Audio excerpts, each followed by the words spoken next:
Evening all and welcome back. Tonight I'm joined by Patrick Jackson, author of the Sphere Network and one of the most relentless investigators of UAPs, poltergeist activity and the hidden mechanics linking them. You may have seen him on News Nation with Ross Coldheart or even podcast shows like Chris Ramsey's Area 52. Patrick's work blends hard science with forensic analysis, uncovering connections between the UAP spheres that have been quite common to even classic poltergeist patterns, and even offers an explanation for cases of spontaneous human combustion. His research also intersects with the VASCO Project, the team that discovered stars that were photographed in the 1950s, which seem to have kind of moved or even completely vanished. This conversation doesn't just fascinate, it challenges the limits of what we think is possible. So settle in, and by the end we may see our world and the ones beyond it very differently. And be sure to stay tuned for our conclusion and summary at the end of this video. So I've got a series of questions. Like with everything, there's an origin story. And this is the question that always gets asked at every interview. But really, where did the interest start for you?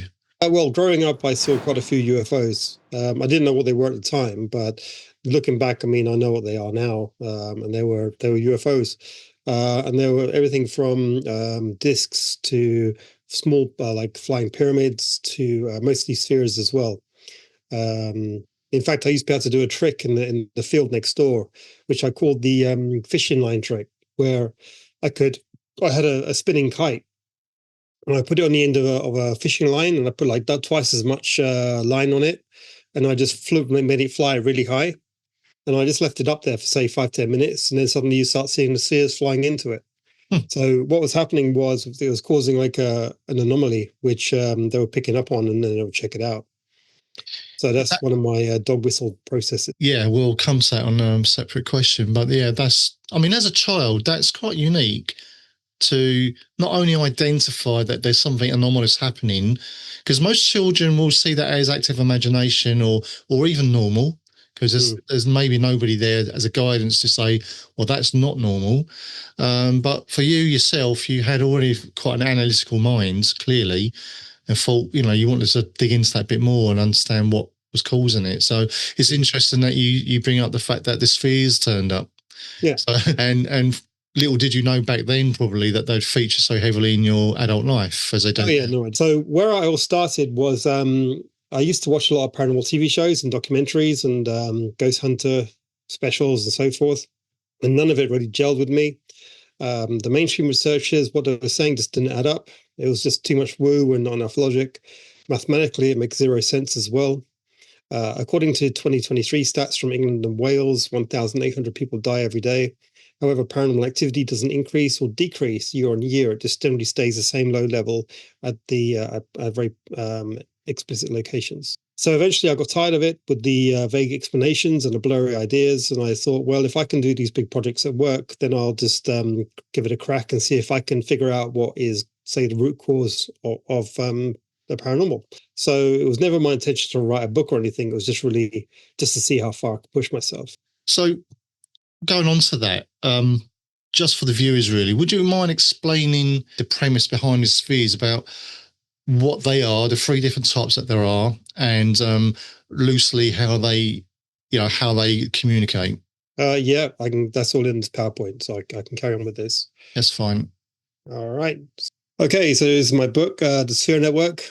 It's the only UAP book in the world and paranormal book in the world that uses a different approach. It uses a data-driven approach. So it's if you took this to a group of IT directors or a group of engineers, even a group of directors or investors, and you read them this book, they will probably invest in it or agree with it, because that is what's been happening so far. So I'll take you through it and see what you think. So my backstory is I'm an IT database developer. I predominantly work in central London and Cambridge. I work mainly in media and in accountancy firms. Core responsibilities are spotting database issues before they happen, reverse engineering complex problems before and after they occur. One example is getting sent to another country to fix a private bank, where the servers kept crashing randomly. From the patterns and what was occurring, we managed to figure out that it was a user that was running a particular query at 9 in the morning every day. And what was happening was the data set that it was returning was too large for the buffer to cope with, and therefore it froze the server up and the whole thing fell down. So that's the kind of thing that I kind of look into, and on database level. So it's kind of like corporate level reverse engineering and analysis. So past few years, I've been presenting clear examples of UAP spheres in action. A year before the UAP hearings in America, I shared my working model with Senator Gillibrand, and unexpectedly, the spheres themselves became a major topic of the hearings. The spheres themselves are no minor detail. They account for 52%, if not more, of all recorded UAP sightings. The government itself is in a very difficult position, as they generally don't like what they can control. So the strategy is, I think, to let the civilians work it out and let them figure it out for themselves. So in this analysis, the smart observers will see the patterns, while reactive individuals will dismiss them. And that, frankly, is the safest outcome. As Professor Nolan noted a few years ago, I identified these spheres going back in photographs, going back decades, which makes them a very powerful tool for verifying both historic and modern images, because hoaxers didn't know that these spheres existed, doing what they're doing in their particular formations. It's actually so distinct that it can be used as an identifier, like it's an identifier to say this image is real. Okay. So now I'm the author of the Sphere Network. It's reviewed in the top 5 UAP books in the world. It's marked 5 stars on Amazon, and the reviews themselves are glowing.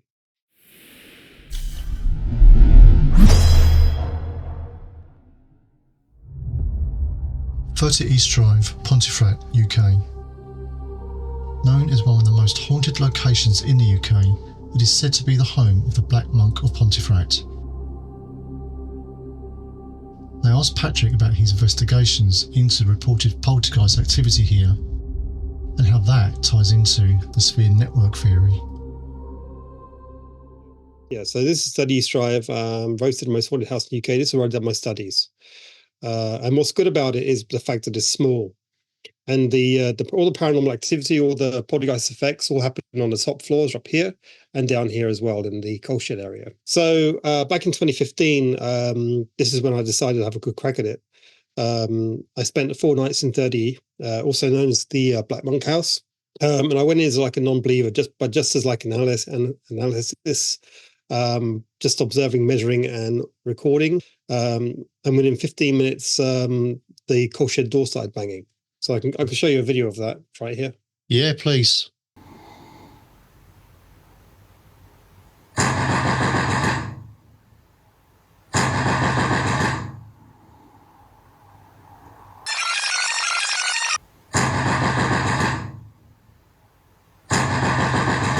That's quite violent, isn't it?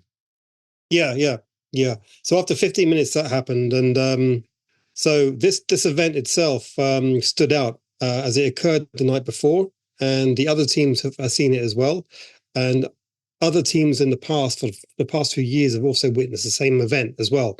So this means that the event itself is a constant, an action that is built for a specific reason, right? Some happen on a Monday, nothing for a week, and then it will occur again and again. So these behavior patterns are not human behavior patterns. They are actually mechanical. They are computer-like or process-driven actions. That's what fascinates me the most. Because in your book, you go to a theory really where you believe this could be an AI-driven intelligence behind this. So therefore, it's got to be digital. And if the patterns are repeating as they are, then it's going to be a digital, scheduled task, as almost, to talk in IT terms, or just say, it's learn how to react to certain things. But one of the questions I have, though, about the spheres themselves. Now, in your book, you describe 3 different types. Type 3s being the ones that dwell indoors, which would be here at 30 East Drive. And then you've got the type 2s, which are a bit larger, sort of basketball size. Is that correct? That's right, yeah. Which are about treetop level, a bit higher than that. That's right. maybe within 100 feet or so. And then you got the type ones, which are larger and working, a group of three initially, isn't it? But there's also, I think, two more that hang off of that to do the 3D tracking. Now you've written a book and you've done lots of interviews and such like. Has anything that's come to you thought, why would there be the three different types? Well, why do you think that it needs to be three and not just one type, really, just communicating? When it's to do with computer architecture. So when it comes to system architecture, you'll have systems that will have a distinctive role. So the type threes is the network. It's the line of sight dynamic network that operates low to the ground and inside buildings. They use the buildings themselves to absorb the electronic emissions, and they're effectively transponders. So they will switch on and off.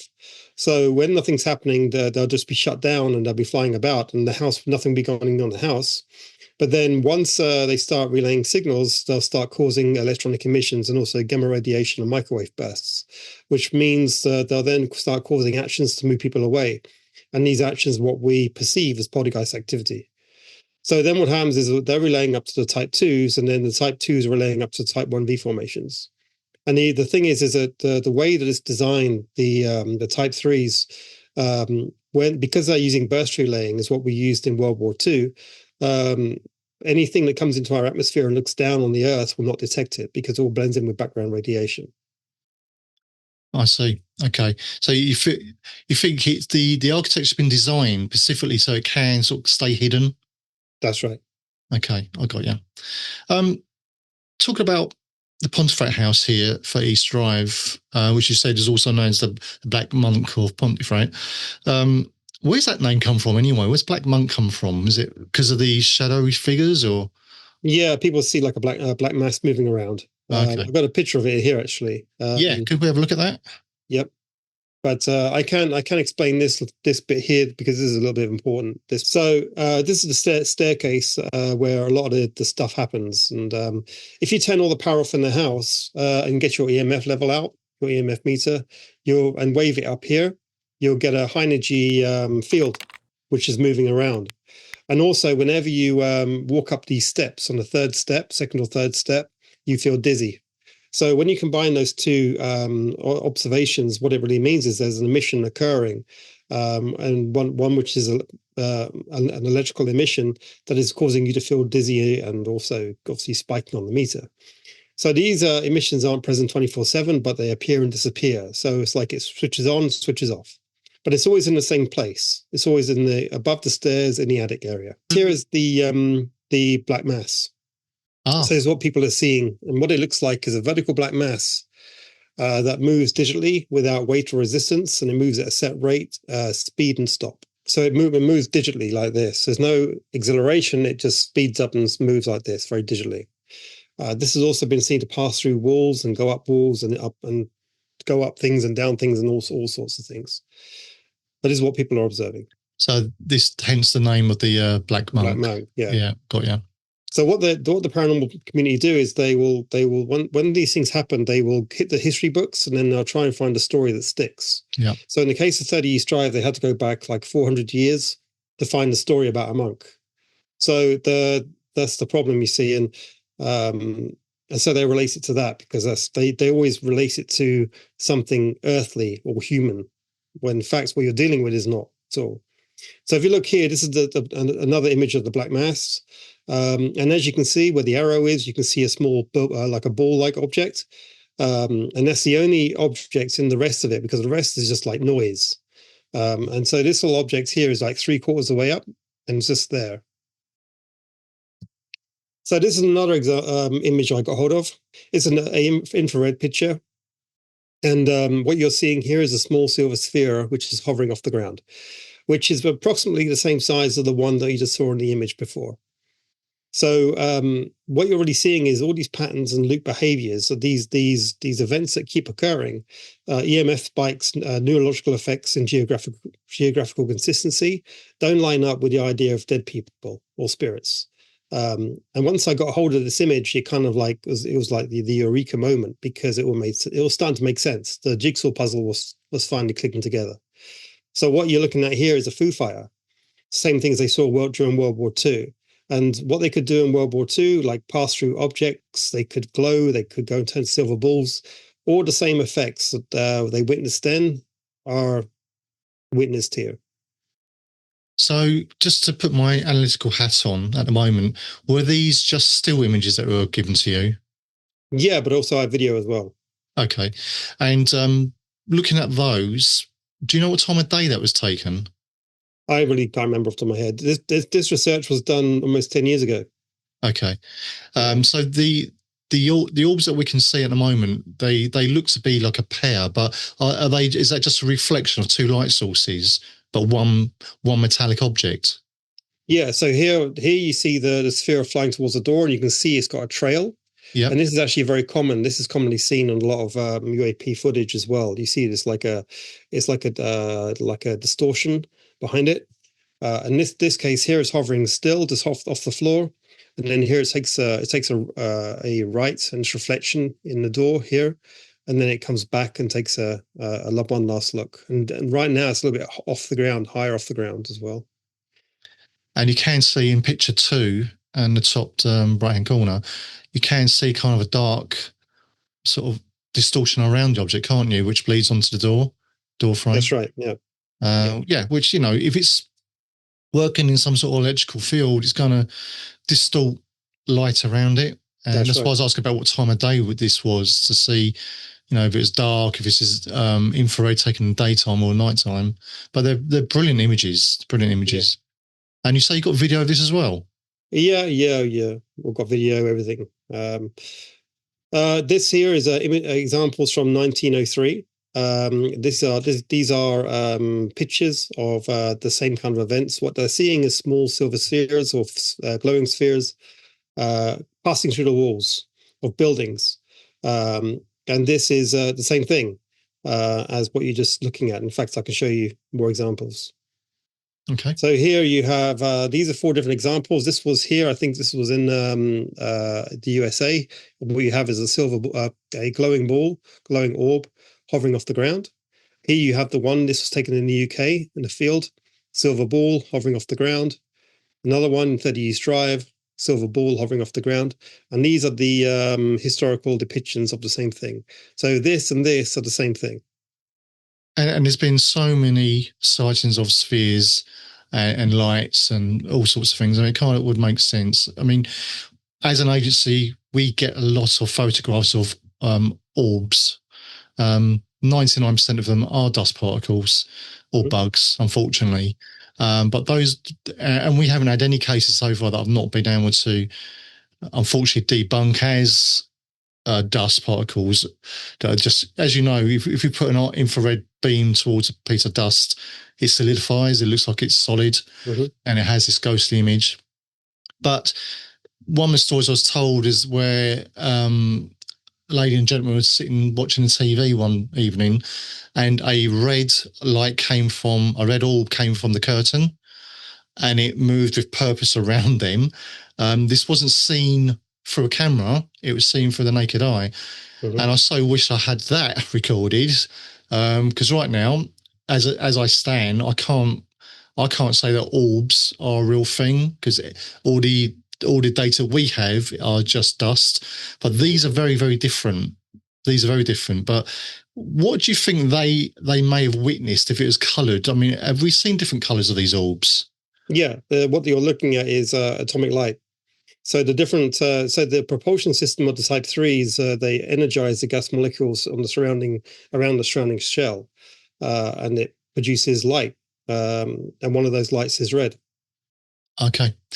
So their story could check out. It could be literally one of these Type 3 spheres. Yeah.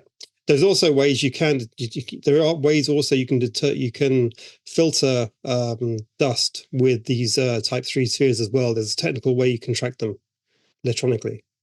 Okay. And how is that done? That's coming out in a few months, hopefully, but we shall see. But it's I found a way we can track them passively, which is really good. One of the other questions I have, there's a massive leap to go from a poltergeist activity investigation, as you did at 30 East Drive, to connecting that to a UFO. There must have been some point where you thought, hang on a minute, I think I know what's doing that. What was that mic drop moment where you connected the poltergeist activity in a room to the orbs in the sky? Oh, it was quite a shock. Yeah, it's quite a shock. I started shaking actually a little bit because it's like a jigsaw puzzle. It all snaps together at once, and in your head, and it all makes sense logically. It all makes sense, and my brain can model stuff like technically, and so I can model it. I can test it, throw new up variables in there, and see what happens there. So that's when it all clicked together. It was really quite a eureka moment. Yeah. But what was it? What gave it away for you? Well, the images and the what you see is, you see in 30 Strike, people are suffering from radiation poisoning.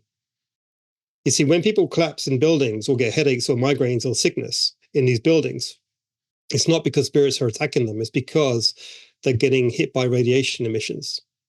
It's gamma radiation and microwaves. And I want to come to that a little bit later. We're going to talk about spontaneous human combustion. Yeah. Okay.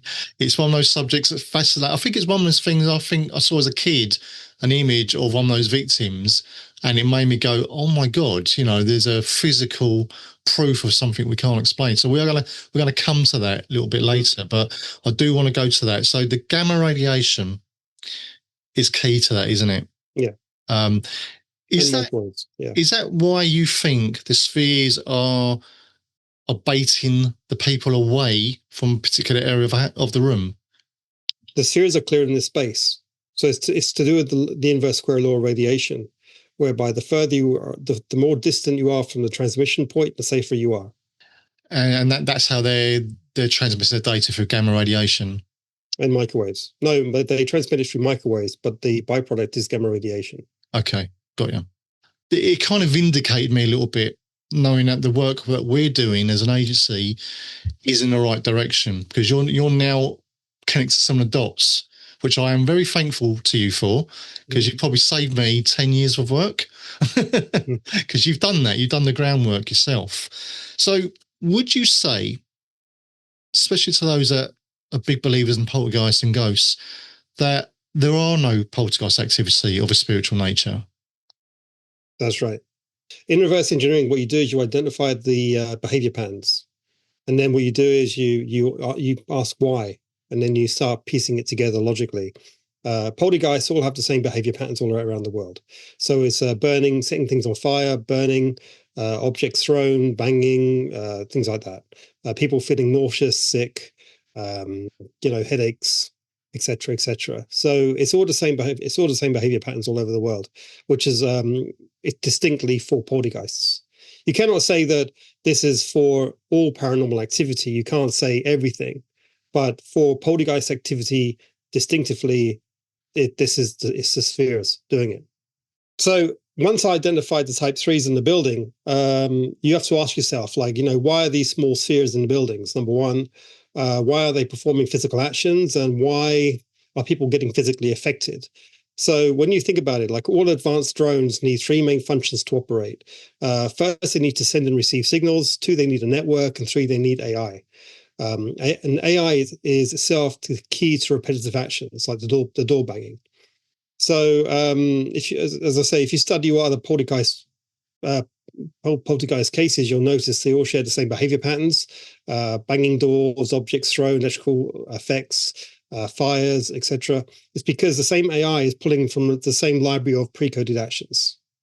So it's all the same. It's all the same code. So the question is, first, what you need to address is, did I find a signal? So if these type 3s are relaying signals or transmitting as transponders, can you pick up a signal? And the answer is yes. So what we picked up was an 18-bit code that is being burst relayed from these buildings during poltergeist activity. How did you record this? How did you capture it? It's actually a lot simpler than people think. You know those REM pods? Yeah. that people use. So what they do is they have like an aerial and they have like a field around the aerial. And the idea is when you touch it, it makes a noise. But what's happening is because the transmission is so powerful, it's actually doing a thing called electronic crosstalk. So what you're listening to is what people are actually listening to is a binary transmission, a high-speed binary transmission. So if you record it and sample it, and then you put it into a machine to map it, comes out as an 18-bit code. And you can see it here. You've got the synchronization packet right here, and another one right here, and in the middle here you have the 16-bit data packet. So you recorded the pods, the actual sound, and then put it into sound into audio software. We also got it on digital tape as well. Right. So we got it from 2 or 3 different sources, and then I managed to analyze it. Okay. Have we been able to decode any of this? Yes. Yeah. It's according to AI, it's a handshake code. Oh, okay. So that whole packet there will be the initial handshake. Handshake. Yeah. This here, I've got 2 examples of these transmissions occurring.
That goes back to the days when I used to have a ZX Spectrum.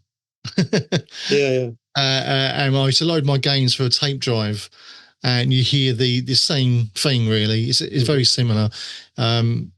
Basically, loads of zeros and ones being pumped through audio, hoping that the computer can decode it. And if it didn't, it just crashed.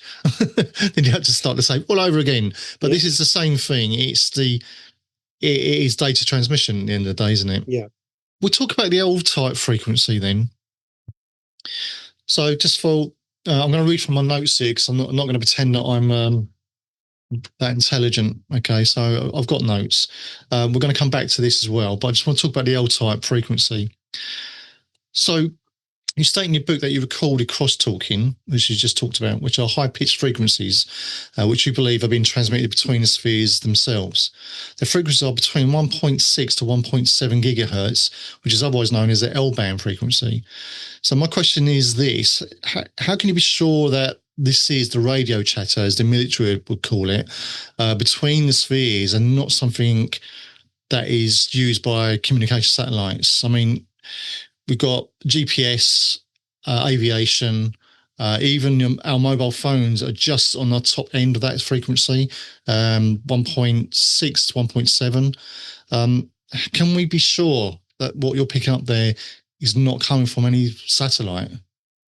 Yeah, because we were testing the house for 3 days, and it was completely electronic. It was dead for nothing was being picked up for 2.5 days. And then the 3rd day, when everything started going off and there was sensors going off, this was happening as well. Okay, so they coordinated together. Yeah. Okay, that makes sense. Because if you're just randomly getting these packets of data, and they do, when you do listen, because I have listened, I've been a bit of a geek. I've gone off and listened to a few of the satellite communications to see what they'll sound like, and there are patterns.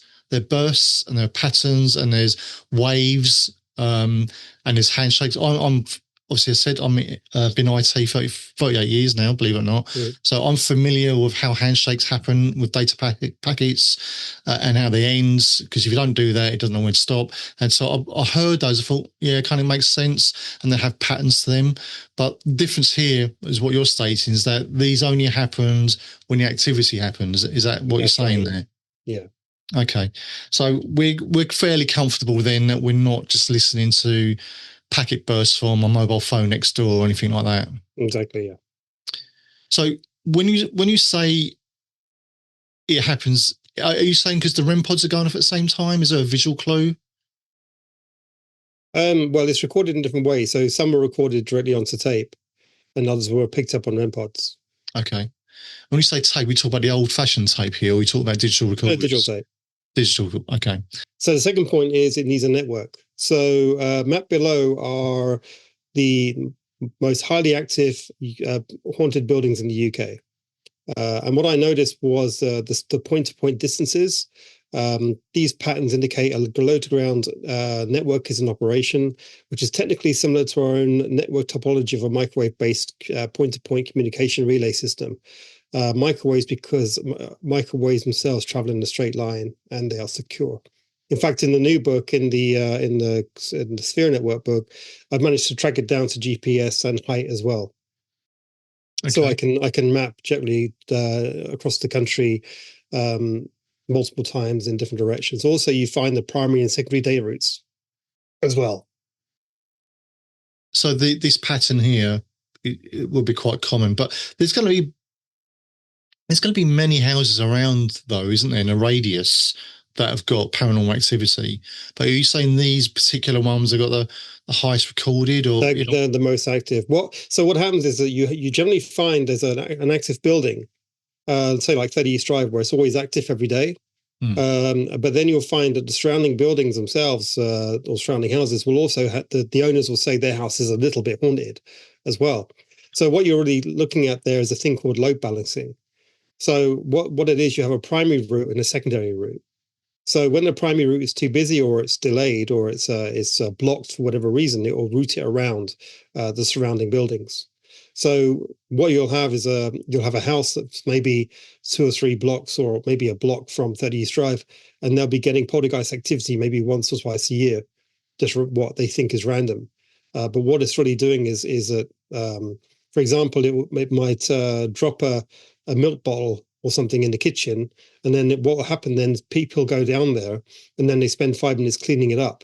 What that allows is the sphere that is in the attic to relay safely, keeping these people at a safe distance. Okay, so very much like how the internet works, if one DNS server goes down, it just reroutes to another place, so you still get your web page and everything else. So it's very much like an internet network, isn't it? Yeah. So this is the evidence of artificial intelligence. So this goes back to the video where the door was banging. So you got to ask yourself, like, what was going on there? Why was it doing it? Right. So this is the layout of the house itself. Now I was up in bedroom 2 up here, and we're getting the electric emissions from above the stairs right here in the attic. And then this is the coal shed door on the ground floor in a separate part of the building. That is, well, it's not separate, but it's an extra part of the building. On the ground floor. So why we were up here, and this door here started banging like was on the tape, and then what happens is everyone rushes down to have a look at it and see what's going on. So what's actually happening? Why would it do that? It's because, well, this is relaying signals, and that means it's got to pass through 1, 2, 3, 4 walls before it reaches you, which means every wall it gets the radiation becomes more and more absorbed. So it's actually the safest part of the building to be. So what happened to me was I didn't run down there that fast. I stayed up here to see what was going on, and then I started getting brain swelling because this is it's a gamma radiation pulse. Yeah, I mean that's the frightening thing. If you ignore the bait, as it were, you can risk being ill, can't you? You can get ill from this. In fact, Parkinson's disease is actually fairly common from what I hear in the paranormal community. Also, a lot of them suffer from depression and other mental health issues, and it's because of the constant exposure to these fields. So this image here was actually a still image from a YouTube video of a house that was getting poltergeist activity, and they put the camera up towards the attic, and what you see there is a small silver ball hovering off the ground, which is exactly as I say. They operate in one of two locations. It's either the attic or the basement, depending on the type of the house it is. If it's like a brick house, they will operate in the attic, and if it's a wooden house, they'll operate in the basement. It's because the basement is the most shielded part of a wooden house. Also, Jim Segala conducted field tests as well, just to see who, in parallel to me. We weren't talking at the time, but he was also doing similar tests to myself. And what he discovered was microwave radiation bursts and gamma radiation bursts occurring in these buildings where they were getting poltergeist or paranormal activity. So you've got some other research that kind of backs up what you're saying as well. Yeah. And any ideas what devices they were using to measure gamma radiation? It's a custom built design. It's a custom built system. I forget the name of it, but it's effectively a sensor, dual sensor system, which is a microwave and gamma radiation sensor. And do you have a device of that nature? Yeah. I have two separate units. So the physical effects of gamma radiation, low dose gamma radiation has various physical effects on the human body and mind. These include nausea and vomiting, fatigue and tiredness, headaches, dizziness and fainting, skin redness and irritation, decreased appetite, weakness and lethargy, cognitive impairment, and changes in mental function, all of which are common within people who experience or live in or live next to what we call haunted houses. In fact, the neighbor of 30 East Drive gets constant migraines.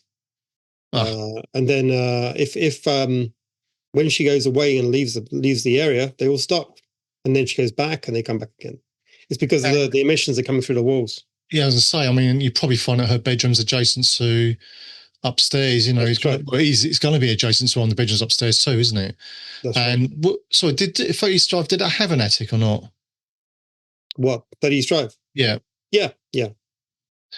So it may, okay. So if it's going to be operating up there, isn't it? And radiating down. Yeah. So yeah, I'm not surprised to hear that she's getting migraines from that. So what's the overall analysis on this? Well, the baseball-sized Type 3s appear to create what we call a dynamic microwave-based network that can move around to its needs. So this explains why buildings will suddenly become active and poltergeist activity kicking off, and then they stop and never happen again. They use the building itself to help absorb the electronic signatures and mask the gamma radiation bursts. They use AI and pre-coded actions to move people away when needed, and this has been misinterpreted as evil spirits and ghosts over our history. Depending on the type of building, they'll operate one of two main areas, either the basement or the attic, logically dependent on the electromagnetic absorption rates. Because they use burst relaying, it means the network is undetectable from the sky as it all blends in with background radiation. In other words, a very stealthy AI-based data network can move around to its needs while keeping the general public at bay using scarecrow-like actions. And this is why the mainstream paranormal researchers haven't really got anywhere in 80 years.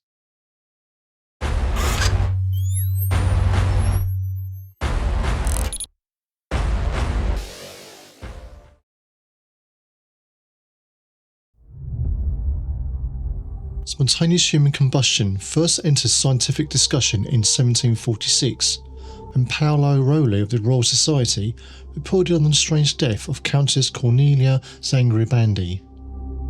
Across the following 260 years, roughly 200 similar cases have been documented. The most recent formal warning came in 2010, involving a 76-year-old Michael Faraday from Galway, Ireland. The circumstances surrounding his death were so unusual that the coroner, Dr. Kieran McLaughlin, concluded officially in court that spontaneous combustion was the cause, a verdict delivered to Faraday's granddaughter. Patrick believes that the Type 3 spheres may have been responsible.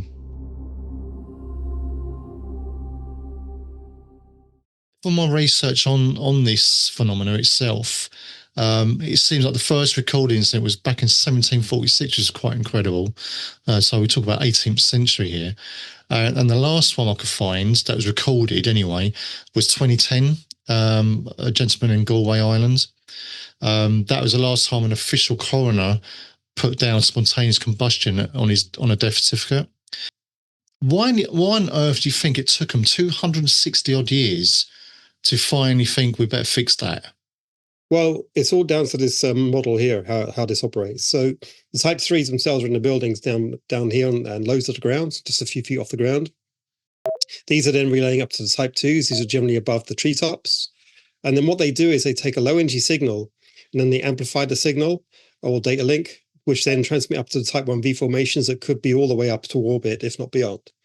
And over long distances, these will actually daisy chain in the sky as well. So there'll be one here, one here, and one here. And it'll also work over topology. So if there's a mountain, there'll be one here and one at the top and then one down here. So it's kind of ground hugs as well. Now, in the case of spontaneous human combustion, what's occurring is that these type 3s are operating in buildings and they need to do a high energy transmission. But if there is no type 2 in the area, they have to relay all the way up to type 1s, which means that they have to produce a very high energy transmission or microwave based transmission. If you happen to be in the way of it, you get popped. So, but they must have known that this was a problem for a long time, but they've only recently fixed it. So I've got a feeling that this network, the Sphere network, is a known thing to a certain government group, a dark project or black government, whatever you want to call it. And they've made an arrangement, i.e. can imagine in the room saying, you guys keep frying people. Can you sort this out, please? If we're going to work together, we need this changed. And it does make me wonder if that conversation ever happened with these ultra-terrestrial or extraterrestrial or whatever extra-dimensional entities that are running this network with an agency topside that do know about this. And the reason I go into this, because I want you to tell me a little story in a while about your friends that put your cube on in the kitchen and had a couple of visitors. So we're going to come back to that because that's relevant, because that tells me something that a government agency here, topside, as I would call it, are involved in this, are aware of this, and maybe the human combustion, spontaneous combustion, stops because an arrangement's been made. There's only been about 200 cases of spontaneous human combustion in history. Now, the thing is that, again, it depends if the type 3s have to link up to the type 1V formation directly instead of going through the relay. Now, it depends on how busy the network is. If there's no type 2s available, but it has to link up to type 1s, it will just produce a high energy gamma ray transmission. Now, it just might be a case that it hasn't had to do it for a long time, or it just hasn't been noticed before. But that is generally how it logically works out. The only thing that replicates spontaneous human combustion is high energy gamma radiation and microwave bursts, like real high energy nuclear levels, where it can turn someone into instant ash, and it's actually so fast that your body, your fingers, your brain doesn't even have the time to register it and react. So when you see these people who've had it done to them, it's like they're sitting there and their hands are passively sitting there. They're not fighting the fire or anything. It's because it's happened so quick that they couldn't react. And again, this is because of logically how it models out and what we've detected and what we've replicated is that it's to do with the high energy gamma radiation burst coming from the type 3s all the way up to type 1s without the relay. There's still a question there why it seems to have ceased. Now, it could well be that is still happening. We just haven't heard about it. But in today's age of social media, in the way that it is, I think if it was still happening, I think it would be hitting the social media pretty quick and we would hear about it, probably more so than we have done in the last 200 cases. Obviously, it's been spanning over 260 years. And it could have been a lot more than 200. We just won't probably never know about that. But well, what I've noticed is that the default behavior of the type 3s is to move away from people.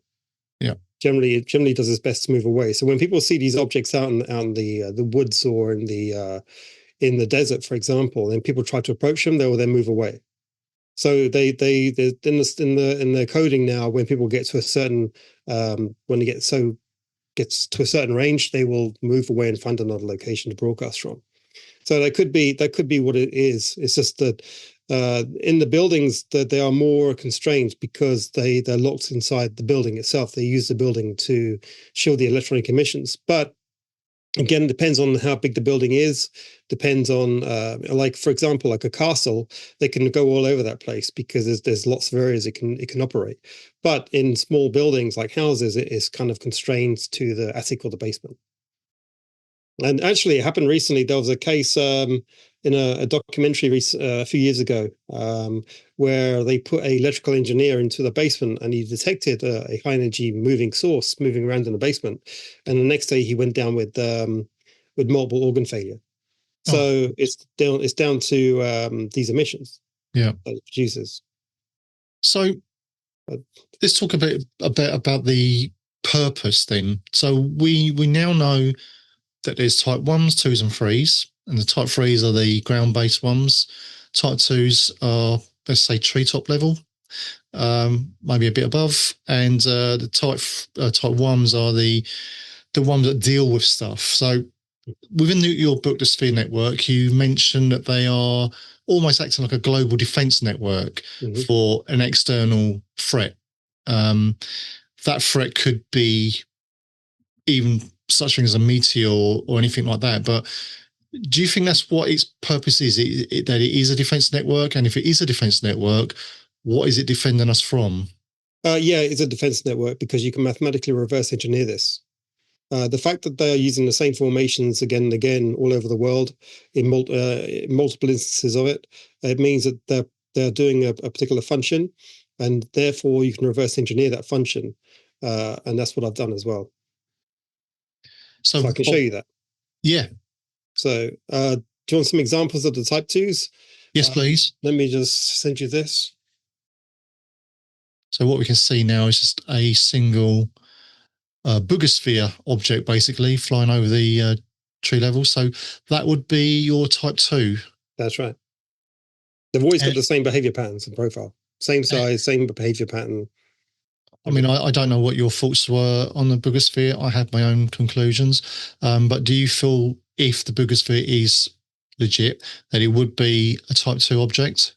No, it's fake. Yeah, thank you. That's because that's what I thought. But it's kind of like the same size of what one would be, wouldn't it? Yeah. So, okay. So that's a good. I'm just going to look at the next example now. Right, I'm looking at the next one now. So this is in the sky. Got some mountains in the backgrounds. And in that one, you can see the lensing occurring behind it. It's what you saw in the that East Drive pictures. Oh, you can, yeah, you can.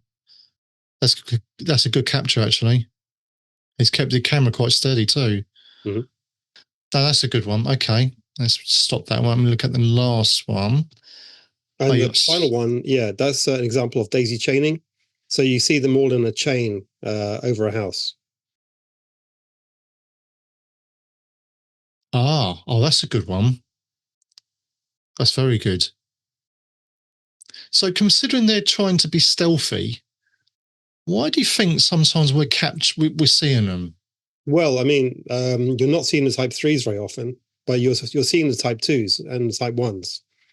The type 2s are mostly seen as a silver ball. They don't seem to be that worried about hiding. They just fly around, do what they want. But that's what I find strange is that we've got a type 3s trying to be very stealthy, probably because, as you said, they're trying to blend into the background radiation of the ground to hide themselves. But then we've got the type 2s just, flying around, not really caring that they're seen or not. That's right. And type 3s, obviously, type 1s, going backwards, we'll come to that in a minute because they got two different states, haven't they? They've got the energy state and they've got the fly mode, as it were. So you can explain that a little bit more. If we just want to finish this slide off with the type 2s first, I think. So these are the type 2s. Again, these were filmed over Poland in 2023. They were hovering above the tree line, again, as they always do. The size is approximately 30 to 50 centimeters in diameter. Again, their behavior, observe the daisy chain over and around environmental elevations, such as hills and mountains. This pattern suggests that they're using a line of sight microwave link for communication and coordination with other spheres. The final type 2 in the chain will generally be positioned behind the type 1 V formation, often located dead center relative to the V formation center itself. The type 2 spheres are typically seen hovering low to the ground for prolonged periods. Yeah, that's what they do. So the type 1s are the largest of the variants. They operate in these big V formations. They operate as a concise equilateral triangle in the sky. And they move in a sync, complete sync. So they move around as a fixed triangle in the sky. The size is approximately 2 to 3 meters in diameter. They create obviously a V formation in the sky, and the formation shifts between 2 distinctive modes. You have a vertical configuration where you have the V formation up on its side, like this image is showing. And then you have a horizontal configuration where the V formation is flat, parallel to the ground. The entire V formation moves as a single unit with the ability to rotate and pivot. This suggests coordinated behavior, where the spheres maintain a fixed relative position while executing collective movements. So this is the mathematics behind it. So if you get this and put it through Grok Heavy, it will come back and agree with it. So I'm happy to give this to any academic, any scientist, professor, and so forth. And I have given it to them and they're reviewing it. So this, what they're doing is because these formations are constant, it means you can mathematically reverse engineer what they're doing. So what they're doing, so how the overall architecture works? You have the type 3s that are in the buildings, the ones that are responsible for poltergeist activity. They're the data network. They are creating a dynamic network that uses burst relaying to send signals vertically horizontally across the ground, and then up to the type 2 V formations, or the type 2 sphere relays. The type 3s are then going up to the relays up here. They're then amplifying that signal to another relay, maybe a couple of miles away, 5 miles away. That then is local to the type 1 V formation, which is this one. This is in vertical configuration, so it's up on its side. And then if you look at the positioning of it, if this is directly center behind the triangle, and what that means, if you can draw an arrow right through it, that's the target where they're looking at. Now, this is what we call a trilateration system. It's the same thing as what mobile phones use on GPS tracking. So when you press your GPS on your phone, it talks to 3 satellites, and the satellites will then locate where you are, or your phone will from the positions of the satellites. This kind of works in reverse. What this is doing is it's looking for electronic signatures from space and then triangulating on them like this. And then this one at the back, so this one here is doing a 2-dimensional track, so almost like a radar. And it's saying, right, something is up here, but it's like in 2 dimensions. And then this one here is doing a distance calculation. And when you combine all that data together, you get 3-dimensional tracking in space. In other words, it's a very high resolution tracking and targeting system. So many trilateration systems use a baseline to range ratio of about 1 to 10. So with the distance between each of these spheres, each of these, if they are 100 meters apart, it means that the target is 1 kilometer away. So you can actually determine just by looking at them how far the object is tracking. So the closer they are, the closer the target is as well. That's right. Here's some replication examples. So this was taken recently off the coast of the UK. And here you can see the 3, it's actually a still from a video. So you've got the type 1 V formation here and the type 2 at the back. And this has just come online, so it's powering up and it'll swoop upwards like this. Then you got this one here. This is the example from 1971. So you have in Canada, you have the type 2 right here, and you have the type 1 V formation right here. So again, this is doing a vertical scan directly upwards. This one here is taken over Florida, above a house.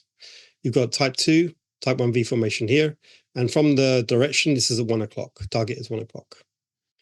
This one here, you've got the type 1 V formation, type 2 here, and this is the target it's tracking, because this is all hypersonic. So the thing is, this thing's dancing all over the sky like crazy. Yeah, so it's a hypersonic AI defense network. This one here is taken off a ship, and again, you've got the V formation at the front here, type 2 right here, and then this configuration of target is about 3 o'clock. This here was taken over Barcelona in Spain, type 1 V formation, type 2, another type 2 relay, which is then relaying down to the type 3s in the building. And in this configuration, the target is 1 o'clock. And this here is multiple examples from all over the world, all different times, all different people taking the picture. Again, you've got the type 2, type 1 V formation, which means the target is around 3 o'clock. This one here, type 2, type 1 V formation. Type 2, type 2, type 1 V formation. Type 2, type 1 V formation, target 1 o'clock. Like this one over Italy, same configurations again. This one here, type 2, type 2, type 1 V formation. Type 2, type 1 V formation, type 2, type 2, type 1 V formation. So these patterns and processes keep replicating all over the world every day, right under our noses. And unless you're looking for it, you won't notice it, but it's all there. It's very consistent. I mean, the patterns don't lie. They show the same thing. Yeah. And all over the world, as you said. So that's right. Let's have a look at this video you're about to show. Give us a little background behind it first. Yeah. So mathematically, we've looked at it and it's like, this is the trilateration system, which means it's a high resolution targeting and tracking system. So is there any evidence of it actually intercepting anything up in space, for example? Let me just get you the videos. What you'll see is deep space explosions occurring. And it's not just in one area, but it's a cluster of them. So it's not like one object that's flashing going by, but it's actually a cluster of explosions all happening at once. Wow, it's like it's having a cosmic battle. Okay. And then this one here, the next one is the video of the space explosion. I don't know if you can see that, but there's something orbiting that planet over there. I don't know if you can see that, but there's something orbiting that planet over there. See it?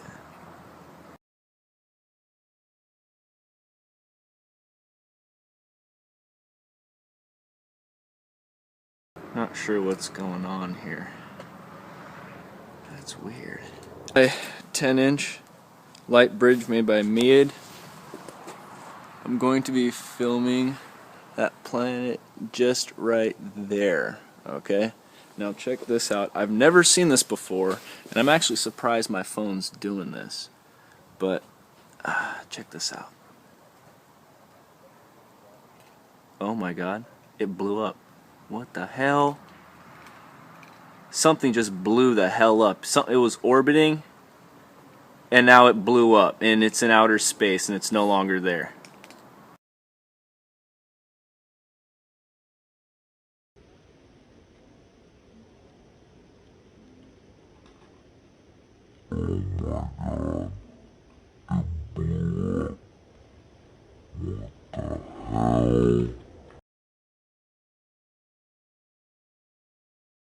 Now, if you watch the space explosion one, what you'll notice is that after the explosion occurs, or first you'll start seeing the spheres flying in, and then you'll see an explosion, and then you'll see a triangle directly above it.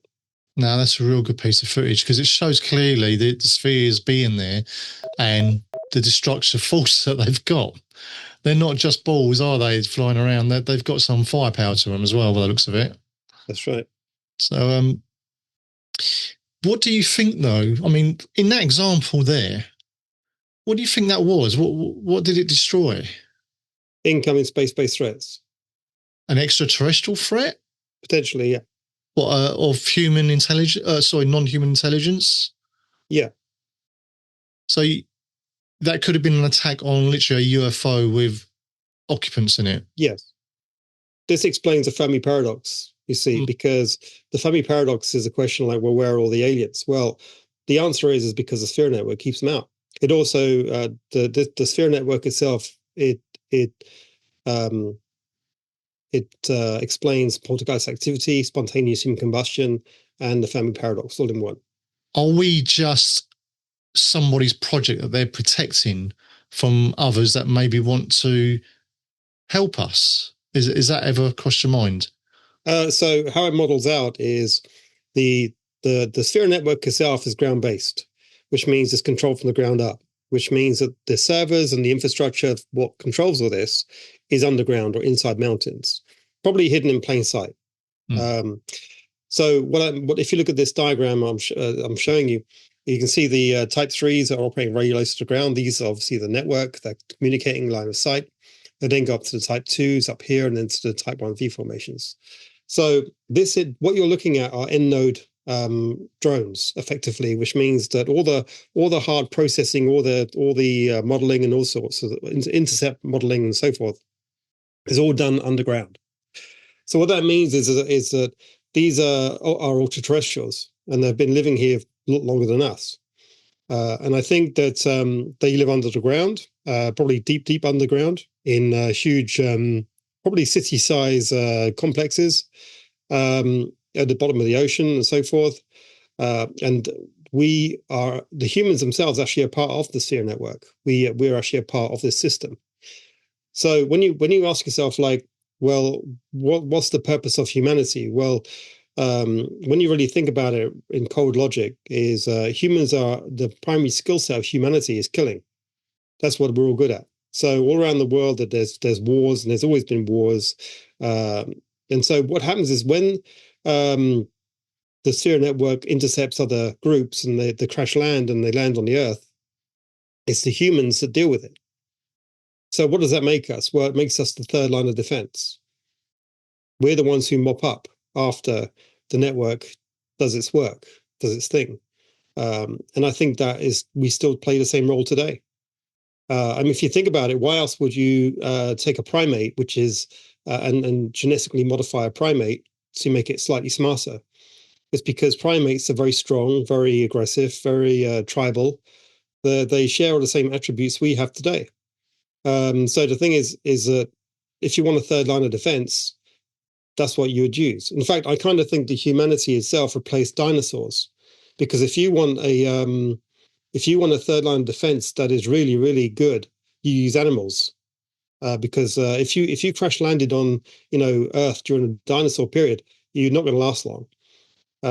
So the thing is that, but I think the dinosaurs were wiped out by the ultra-terrestrials because they were probably started, because of the animalistic nature, they were probably hunting down the ultra-terrestrials as well. So they became a bit out of control. But humans, we are easier to control because we're more rational, which means that they can do these scarecrow-like actions and we run away. But when it comes down to it, when something crashes on the ground, we'll be there throwing things at it and being hostile towards it, because that's what we do.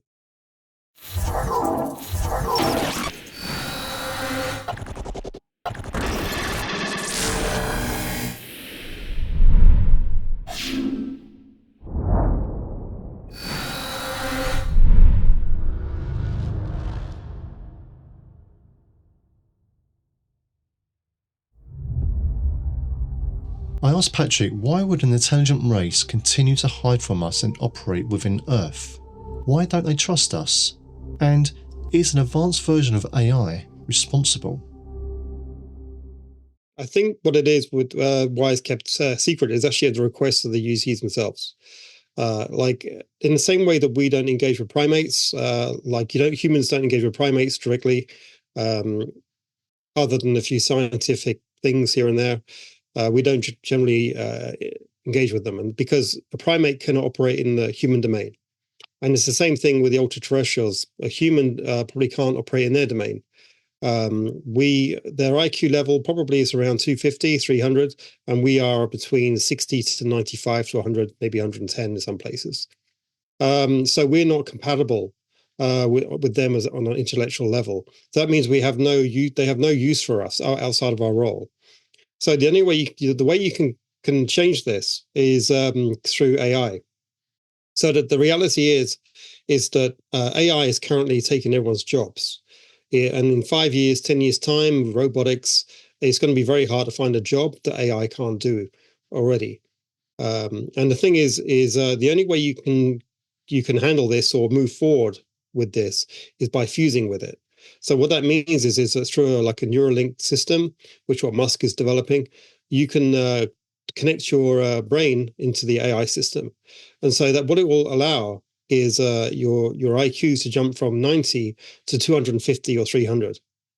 That's where we need to go. And then what that will allow is technology to go through the roof and all sorts of things that go, huge developments will change very rapidly.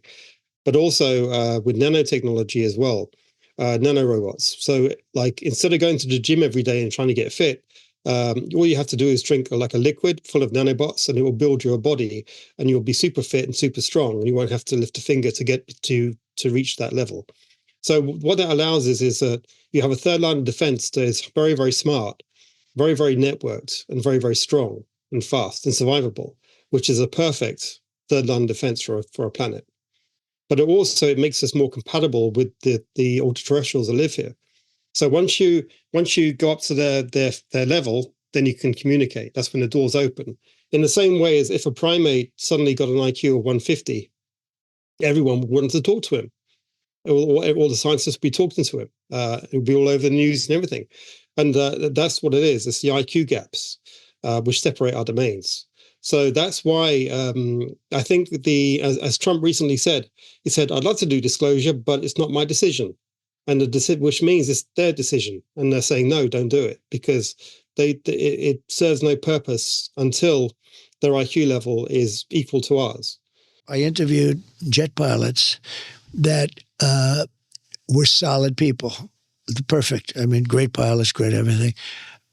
And they said, we saw things, sir, that were very strange, like a round ball, but it wasn't a comet or a meteor. It was something. And it was going 4 times faster than an F-22, which is a very fast plane, And it was round. So that's where we are with that. But the Sphere Network, I think, is the first part of explaining them, because the thing is that you won't get an ultra-terrestrial in an interview, but you will see their engineering in the same way as the tribes of Africa see the US Air Force flying around in their fancy helicopters and their fancy jets and so forth. So we see the engineering. It's just a case of, can you process it? Can you recognize it? Because what happens with like a primate, for example, when it sees a helicopter go over, it will look at it and then go back to its banana. It just won't register it because it can't relate to it. It doesn't know what it is. So it just looks at it and just goes back. And humans are actually very similar. When we see things that we can't quantify, we either dismiss them or we just don't even register them. And so this is why you have the hardcore skeptics who you could show them the best evidence in the world and they just won't see it because their brain is filtered in a way which will refuse them to see it. But if you can see the engineering, that's where it's really amazing. And I'm going to show you a bit of that now, which I think is probably the biggest story ever, but people just haven't recognized it yet. So this here is a picture of the daisy chaining of the Type 2s up in the sky, just above the clouds. Now, you see how they're spaced apart and see how many there are, right? So there's 4 and they're equally spaced apart. This here is a inverted image of the night sky above my house. And what do you see? You see the same 4 objects equally spaced apart. And then you have the Type 1b formations here, here, here, here, here, here, here, and here. What you're looking at are the Type 0s, which are the space-based network. So the whole Earth is surrounded in a mesh of these spheres on an engineering level that we cannot comprehend. So the thing is that this is what Beatrice is looking into now from the VASCO projects. So they discovered these transients that were appearing and disappearing off these astronomy plates.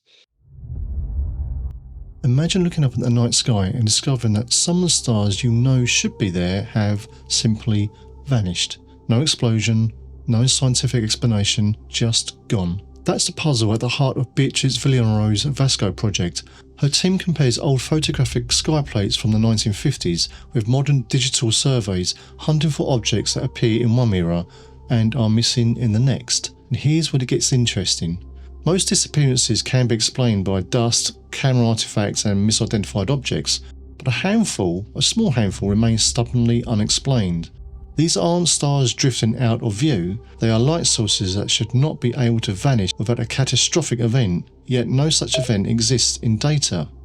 Some researchers speak of exotic astrophysics, others suggest technological signatures, the kind you expect to see from an advanced civilization. Villarreal herself stays cautious, but the anomalies are real, documented and peer-reviewed. The VASCO Project doesn't claim to have found aliens, but it does reveal something undeniable. Our sky is changing in ways we don't yet understand.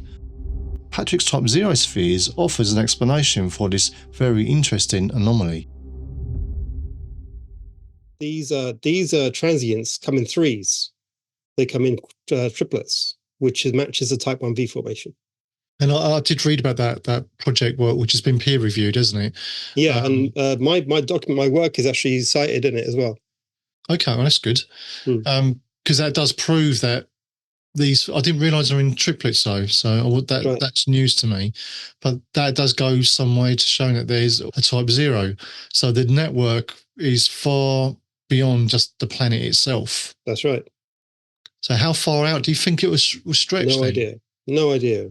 But just solar system, universe? Maybe, I don't know.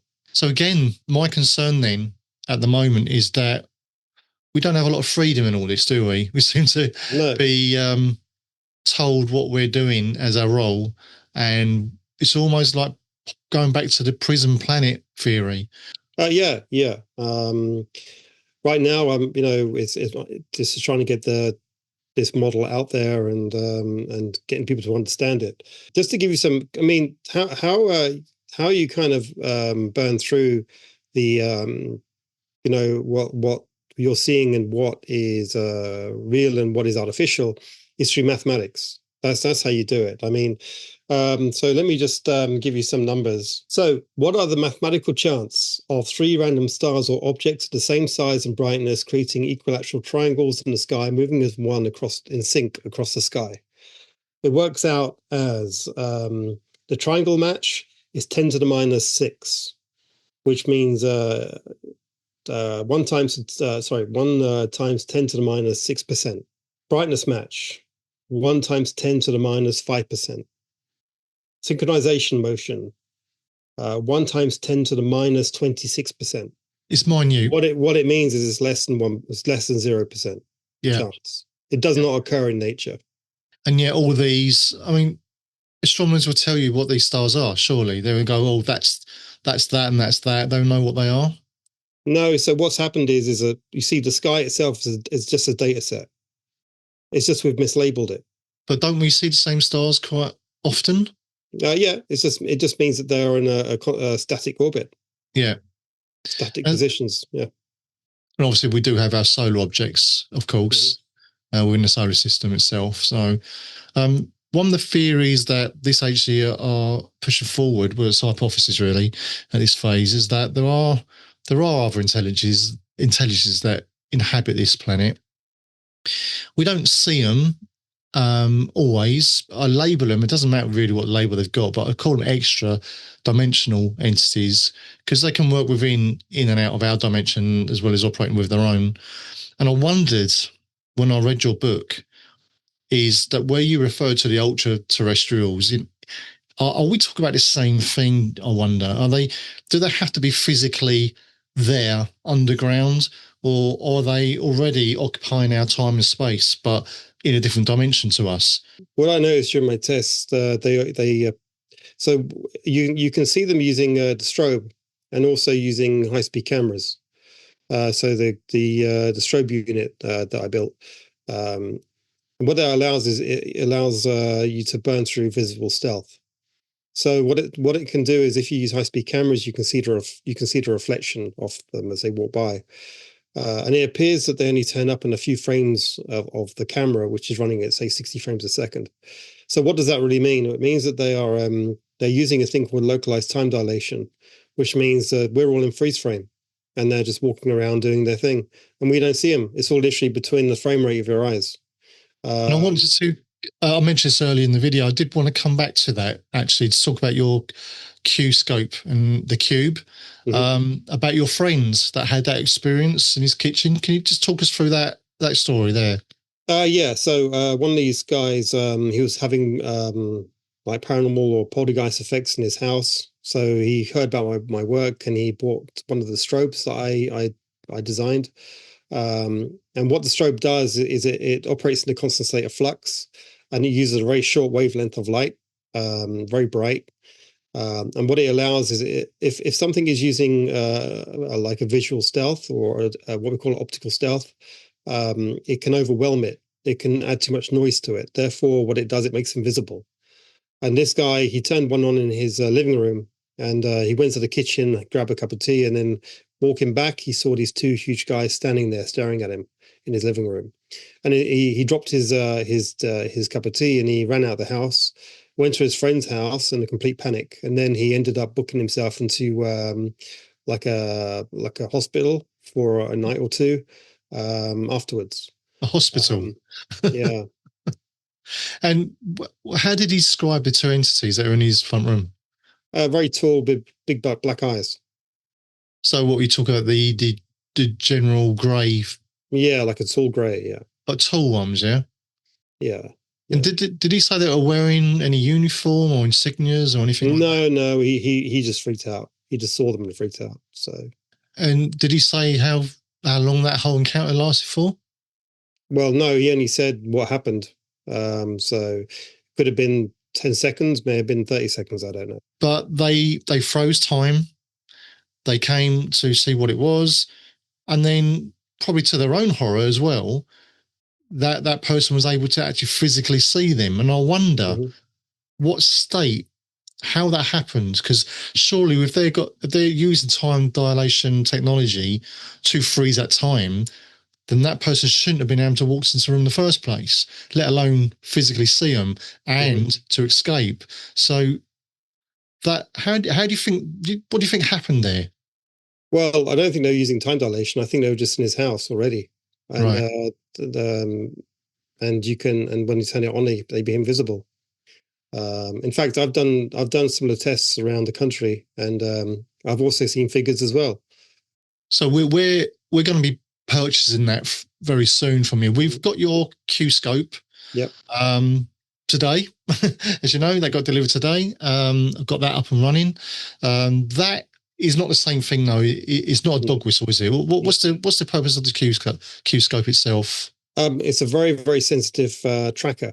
So if you walk by it, it will track you walking by it. It does it all by it samples the background noise or the background noise in electricity, and then as you walk by it, that will increase and it will detect it. I would say it's probably the best detector on the market for ghost hunting or what you sphere hunting, if you want to call it that. But yeah, I used it a lot. But yeah, it works. To get any benefit then and to get an idea of direction of movement, you'd have to have multiple set up at one point, wouldn't you? Yeah, you generally have about 4 or 3 or 4. So the ideal configuration then, if you were to do a test, would have the, is it the Q Cube, the other device? Yeah, the Q Cube. Sorry, the Q Cube Gold unit. I've written it down here. No, so this is available on the Quantum Paranormal website. Yeah. So the good configuration for a test then would be to have the Q Cube Gold unit in the center of a location. Yeah. And then maybe 5 or 6 of the Q scopes, which are the movement detectors, in a circle around it, or in a, dare I say, pentagon pattern even. You wouldn't need that many. You need maybe 3 because they are very sensitive. Right. So. Okay. And will they pick up each other's activity though? No. Right. So, okay, well, we're going to be testing that ourselves. And I think I read, if you correct me if I'm wrong, that the best thing to try and capture on film is to use infrared and 60 frames per second, 4K. Yeah. To try and capture. I mean, if you've got 120 frames, I think probably be better if you can. Yeah. So we'll probably be trying to set that up. Now, is it exclusively only happening in the evening at night time, or can this be captured during the day as well? So there's a picture in my book of one of the figures I caught, and if you look closely at it, you'll see it's got huge eyes, which would signify it's nocturnal. These guys operate at nighttime. So generally, I would say 1 or 2 in the morning is probably the best time. Yeah, I mean, that's why insects have big eyes, the ones that come out at night. So yeah, it makes kind of sense. Well, there are people that say, oh, their eyes are that big because they've got lenses on and blah, blah, blah. But, and I know paranormal activity happens during the day as well. It doesn't just happen at night time. And UFOs are spotted quite often during the day. I think I've asked you loads of questions. But I am going to end on one last final one for you, which you can give me your opinion now, or you can, think on it in the future. But do you think the Sphere Network is acting on our best interests? Well, it protects the ultra-terrestrials that live here, but we are a part of it. We are a part of the network itself. We are the third line of defense. So our role on Earth is to be this third line of defense. It's that simple. And the way we can escape it is through AI infusion to increase our cognitive abilities and also to increase our IQ, and nanotechnology to make us fitter and stronger. At that point, we become we become on par with the ultra-terrestrials themselves, and therefore we become compatible with their society, and that's when the doors will open. And the same will happen if a primate suddenly got an IQ of 100, the door will open to humanity. It's the same thing. But that's where we are. In the meantime, we'll see their engineering. We'll see what they're doing. The Sphere Network is everywhere. It's seen every day, captured on camera every day. You can see it in the night sky. It's just, you've got to see it rather than just brush over it, And once you see the patterns, you'll see them everywhere. Yeah, and that's the say you can't unsee again, isn't it? That's right. Well, thank you, Patrick. We are very grateful for your hard work. I know this is not an easy subject to investigate. It's certainly even more harder to convince those that have got their own solid, firm beliefs in what things already are, such as ghosts, poltergeists, and UFOs and aliens, and all the different types and where they come from, and all the different theories about what they're up to. And it's going to be really hard to change that dynamic with people, unfortunately. But we do wish you all the best for the future work, your future book and appearances. And we look forward to hopefully collaborating with you ourselves, sharing data that we collect, and talking about our hypotheses. But in the meantime, thank you for this evening, and come again. Yeah, no problem. I should add that I don't really try to convince the public.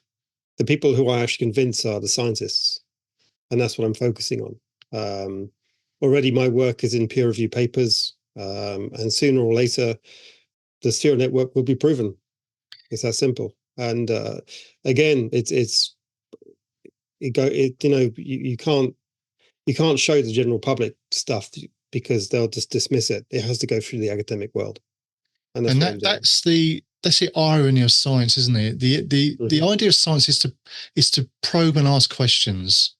Yeah. And yet seem to be in a state where scientists don't want to be doing that. They just want to be doing something that makes quick money, and they don't want the status quo challenged. So it's a noble effort, and it's something that the SEPI agency will also continue to help with and push, because we're always about pushing the science community to go and ask the right questions and stop dismissing everything as just fantasy. So yeah, we're on the same side, Patrick. Yep, cool. All right. Thank you very much. No worries.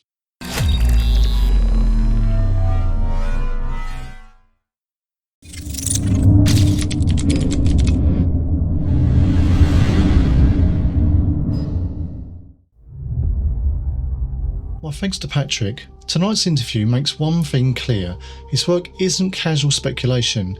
It's a product of deliberate effort, structured thinking, and a willingness to challenge long-held assumptions. And that's important because everything we claim to know about paranormal and the UFO phenomenon is, at best, theory. Hypotheses aren't right or wrong, they're just starting points. You either disprove them with solid, repeatable evidence, or you build on them. At the SEPI agency, we intend to build. Patrick's research gives us new lines of inquiry, new patterns to test, and new data to interrogate. Some will say and argue that it's a stretch to suggest that the poltergeist activity may not be spiritual at all, that it's all down to type 3 spheres operating within a technological network we barely understand.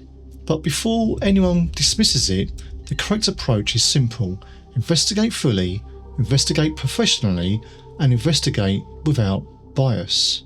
With our working hypotheses and Patrick's findings running in parallel, we may be edging closer to a clearer picture of what's actually happening out there. And that leads to the question that matters the most. When the truth finally arrives, are we ready to face it? As always, we keep asking the questions you deserve and we demand. Take care.